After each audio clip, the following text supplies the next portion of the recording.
Here are the top 10 greatest Sega Genesis games of all time, according to fans of the Genesis and Mega Drive. Number 10 is Shinobi 3: Return of the Ninja Master. Shinobi games have always been highly regarded by fans, and one reason is how they convey the feeling of actually being a ninja. Shinobi 3 is no exception. You methodically walk through levels, handing out death to anyone that gets in the way. New to this game is the ability to dash by double tapping left or right, and you can also perform a downward kick. Having so many abilities makes for some solid gameplay, but what enhances the experience even more are the finely detailed graphics. Stage variety is a +2. One has you in a forest, another on a horse, another in a lab, another on a jet ski, and none of these stages are very long. They don't overstay their welcome. Apparently, the developers worked hard to keep you from getting bored, and they pulled it off with this one.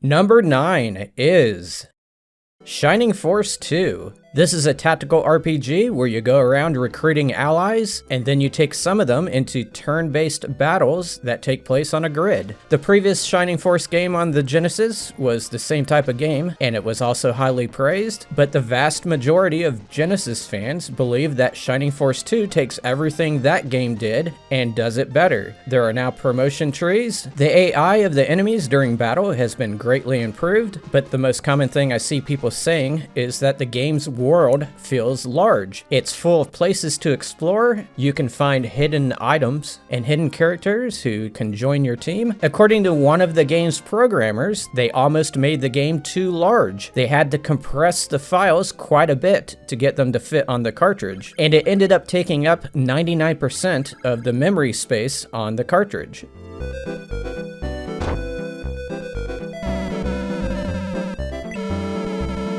In case you're wondering, here's how I came up with this list. I combed message boards, YouTube videos, and YouTube comment sections looking for people who made their own personal top 10 list for the Genesis or Mega Drive. I ended up finding 184 of them. I then took all those lists and applied a point system to them. Games that people declared number 1 got 10 points. Games that people declared number 10 got 1 point, and so forth. I then combined all the results into the list you see in this video. Altogether, it took me about 10 hours to find the lists, record them, and tabulate the findings. I'll add that my own opinion has no role in these rankings. My own personal top 10 list is a separate video on this channel, and since I like shoot 'em ups, the games I chose were way different from the ones on this list. I'll put a link to that video in the description. Number 8 is Golden Axe. When the Genesis first came out, it was an arcade porting machine. In fact, Golden Axe appeared on the Genesis less than a year after premiering in the arcades. You select between a dwarf with lightning magic, a barbarian with volcano magic, and an Amazonian woman with fire magic. People enjoy the fighting mechanics, the large sprites, and the music, which fits the setting perfectly. When you get close to a boss, the way the current music fades into the boss music just feels nice on the ears.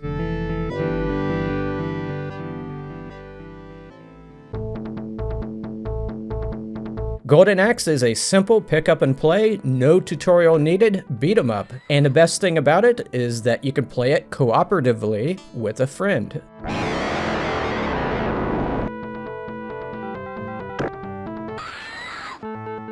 Number 7 is Sonic the Hedgehog, which some now refer to as Sonic 1 to avoid confusion. I can't think of any other game that was preordained for greatness like this one was. Sega wanted to create a character that rivaled the popularity of Mario, so they put a massive effort into developing such a character, and a massive effort into putting that character into a game that would rival the Mario games. At one point, this project was even called Defeat Mario. The final result was a game that didn't quite defeat Mario, but it did ignite one of the biggest rivalries in the history of console gaming, not only between Nintendo and Sega, but also between kids on recess, arguing over which console was the best, the Genesis or the Super Nintendo. For those who played Sonic at launch, it was likely the first time they saw a platforming game that moved so fast, and the first time they ever ran around a loop and the first time they ever heard the Sega vocal at the startup screen.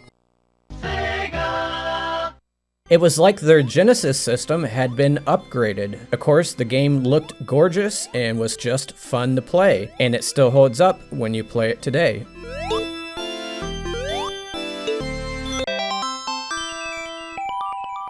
Number 6 is Castlevania Bloodlines. Genesis fans absolutely love the fact that they got a Castlevania game, and it was exclusive. Before then, the series had mainly been on Nintendo systems. It has all the things you would expect from the series, like zombies, bats, skeletons, fishmen, giant dudes in armor, ravens, Medusa, and Death himself. It may sound like more of the same, but in actuality, Bloodlines is quite different from the other Castlevania games. It has a more Genesis-like aesthetic. It's faster paced and is more experimental in terms of the color scheme and the lighting. And I could say this with every entry on today's list, but the music in Bloodlines is wonderful. It's almost reason enough to play the game.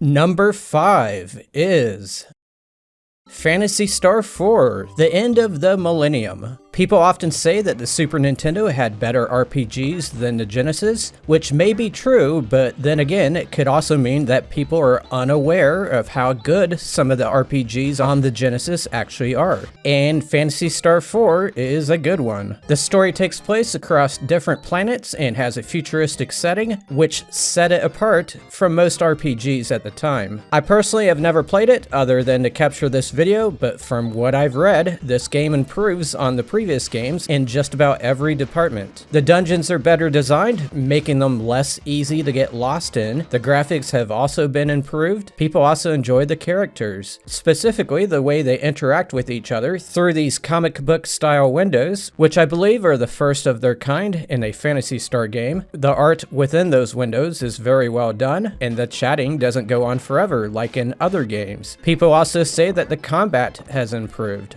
Overall, Phantasy Star 4 is a grand adventure that Super Nintendo fans should probably check out.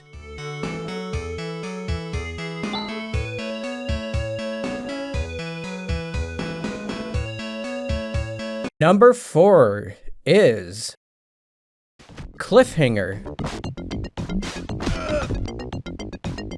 Just kidding, that's not number 4. Number 4 is actually Gunstar Heroes. In 1992, some people left Konami and formed a new company called Treasure, and Gunstar Heroes was one of the first games they developed. It obviously resembles Contra, which isn't a surprise, since 2 of its programmers previously did work on Contra 3 for the Super Nintendo. Gunstar has a rather unique weapon system. Before starting, you choose one of 4 weapon types. That choice will fill the first of 2 slots. As you play, the same 4 weapons appear as icons on the playfield, and you can pick one of those up to fill the second slot. You will then have a weapon that fuses the 2 base weapons together, or if you don't want to use that, you can just toggle and use one of the 2 base weapons by themselves. People enjoy Gunstar Heroes because of how action intensive it is. It pretty much exemplifies the term blast processing. It also has that Genesis attitude to it, with its wacky boss encounters and cartoony look of all the little characters. But besides all that, this game is just fun to play, and that's why it's here at number 4.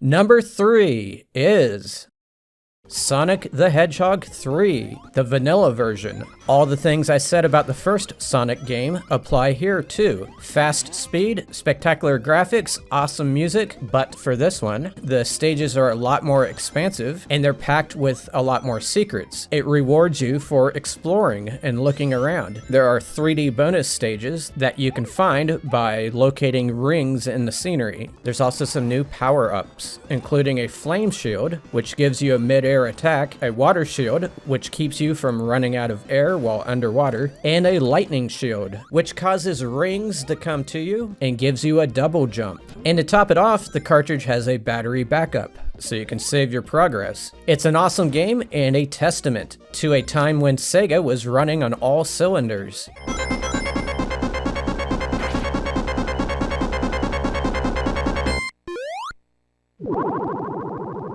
Up until this point, the games on this list have been very close together in terms of the points that I tabulated. The games in the top 2 spots, however, ended up way above the other games on this list. But before I get into those, I want to show you some honorable mentions. These are ones that just barely missed making the list. I'm going to show you a lot of mentions, but I'm going to go through them rather quickly here. And these are in no particular order. Outrun, Comics Zone,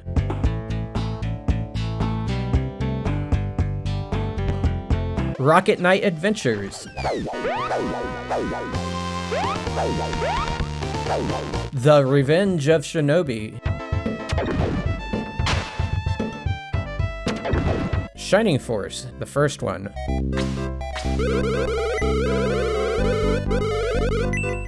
Disney's Aladdin,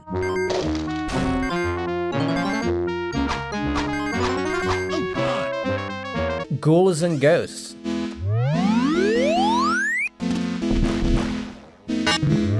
Lightning Force, Quest for the Dark Star, also known as Thunder Force 4,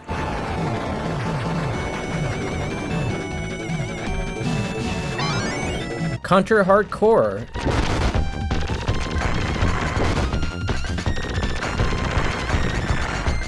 Streets of Rage, the first one, also known as Bare Knuckle in Japan,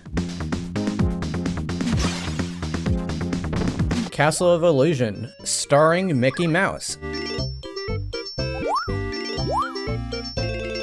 Then we have Sonic & Knuckles. For those who don't know, this is a standalone game, but you can connect it to the other 3 Sonic games. And if you happen to connect it to Sonic 3, it causes the 2 games to combine into a super game called Sonic 3 and Knuckles. Some people in their own top 10s only said Sonic and Knuckles, and others said Sonic 3 and Knuckles. That's a messy situation to deal with when you're trying to do a combined top 10 list like this one. Some of those people who said just Sonic and Knuckles may just like the base game, or they may like the fact that it could be connected to Sonic 3 for a bigger game. Either way, both Sonic and Knuckles and Sonic 3 and Knuckles both scored high enough to be honorable mentions. If I had decided to combine those 2, then they would have landed at number 3 on this list, bumping the vanilla version of Sonic 3 down to number 4.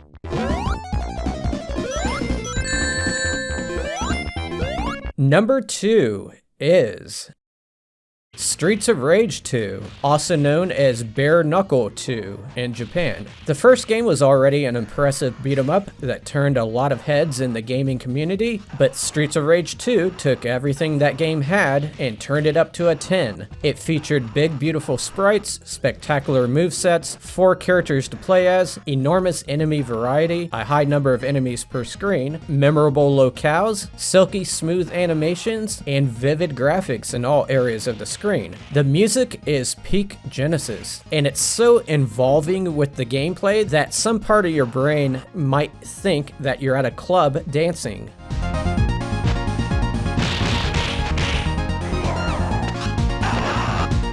The bottom line is, Streets of Rage 2 is one of the greatest beat-em-ups of all time, and it needs to be considered for the Video Game Hall of Fame at some point. Number 1 is Sonic the Hedgehog 2. I bet you didn't see that coming. As much as people loved the first Sonic game, many people agree that this sequel improved upon it in a number of ways. For one thing, it introduced the spin dash, where you sit still and charge yourself up, and then do a sudden burst of speed. And now you have a companion, Tails, who keeps you company and also allows a second player to join the action. There's also a 2-player split screen mode. I'm sure there's many people watching who used to play this game with a sibling or friend, and I have no doubt that you cherish those memories. So yeah, people have positive memories in association with this game. Many people also consider the stage design in Sonic 2 to be an improvement. They take better advantage of Sonic's speed, and they introduce a lot more interactive elements. The Casino Night stage is particularly cherished because it puts you inside a giant pinball table, and somehow they were able to make all these stages brighter and more colorful than the ones in the original game. In the end, the Genesis was just blessed to have so many great games and to have so many great Sonic the Hedgehog games. All gamers should be thankful that the Genesis existed.